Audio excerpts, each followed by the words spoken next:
Hello, my name is Youngie Kim, and in this video I'm going to talk about women in 1900s about their rights, social level, and history. Women in the early 1900s had very little rights, and absolutely no political rights. They were not allowed to vote or do anything involved in politics. Women lived in a very stereotypical environment. Basically, it was that they would get married, have kids, and take care of the kids while the husband brings weekly wages. However, some brave individuals were working in small areas, such as waitressing and cooking. This chart shows a different kind of jobs women worked in during the 1900s. The number of female teachers may be misleading, because women usually worked with juniors and nursery, while the males taught most of the seniors. Also, the doctors had a rough time progressing their jobs because males would simply not come to see them because they're females. And most females followed and listened to their husbands. Elizabeth Garrett Anderson was a first lady doctor, but she had extremely hard times because of stereotypical reputation from the society. Because many were poorly educated, they often worked as servants in rich homes. Many women worked in local kitchens, but even though more women worked in kitchens than men, it was extremely rare to see women leading the kitchen. Queen Victoria once said, "Let women be what God intended, a helpmate for men, but with totally different duties and vocations." Men use this quote against women wanting to be part of politics, education, or social upgrade.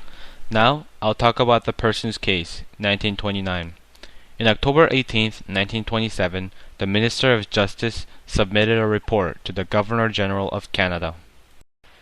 The report specifically requested the Governor-General to direct the Supreme Court of Canada to consider whether women can become senators or part of politics. This became a huge topic in Canada for over a year in the Supreme Court. However, a famous question was put into a court's decision during this topic. A male individual has stated, does the word person in Section 24 of the British North American Act 1867 include female persons? In the month of April 1928, the Supreme Court of Canada decided that women were not persons under the Constitution. After, the famous five, who were the five brave female individuals who challenged the current female law, were disagreed by the Canadian Constitution, they appealed to the Judicial Committee of Council in Britain. And later in October 1829, exactly 2 years from the first official case, the Judicial Committee declared its support for women. Even though women were poorly supported in the political environment, they were able to achieve fast results. About a year later, in 1930, Caroline Wilson became the first woman appointed to the Canadian Senate. This woman was from an affluent family with impressive education and personality.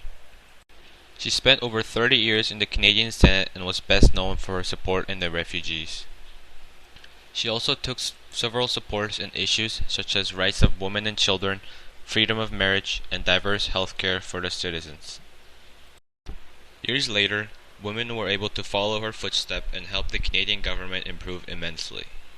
For example, first Canadian woman cabinet minister was Ellen Fairclough. She worked to help the Diefenbaker government and was responsible for the end of racial discrimination. She helped to set up positive reputation to the society and show true capability of all women. She also gave hope to many women who later attempted to achieve the same thing. This is the end of my video and I hope I didn't bore you to death. Thanks.